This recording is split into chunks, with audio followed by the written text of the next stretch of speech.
നമുക്കൊക്കെ കുഞ്ഞുങ്ങളെ തന്നത് എന്തിനാണ്?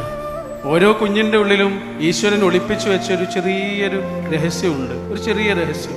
ആ രഹസ്യം എന്താണ് എന്ന് തിരിച്ചറിയാതെ പോയ പരകോടി മനുഷ്യർ ഉറങ്ങുന്ന ഭൂമിയാണിത്. ആ രഹസ്യം എന്താണെന്ന് അറിയാതെ പോയ പരകോടി മനുഷ്യർ ജനിച്ചു, ജീവിച്ചു, മരിച്ചു. നേരം വെളുത്തു, സന്ധ്യയായി, ജീവിതം അങ്ങനെ തീർന്നുപോയ പതിനായിരക്കണക്കിന് മനുഷ്യർ ഉറങ്ങുന്ന മണ്ണായത്. ഒരിക്കലൊരു മാസ്റ്റർ അദ്ദേഹത്തിൻ്റെ വിദ്യാർത്ഥികളോട് ചോദിക്കുന്നുണ്ട്, ഭൂമിയിലെ ഏറ്റവും സമ്പന്നമായ പ്രദേശം ഏതാണ്? ഏറ്റവും സമ്പന്നമായ പ്രദേശം ഏതാണ്?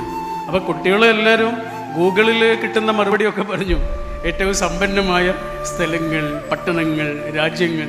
മാഷ് പറഞ്ഞു, അതൊന്നും അല്ലടാ, ഭൂമിയിലെ ഏറ്റവും സമ്പന്നമായ സ്ഥലം എന്ന് പറയുന്നത് സെമിത്തേരികളാണ്, ശ്മശാനങ്ങൾ, ഖബർസ്ഥാനുകൾ. അതിൻ്റെ കാരണം എന്താണ് എന്ന് ഗുരു പറഞ്ഞു കൊടുത്തു. നടപ്പാകാതെ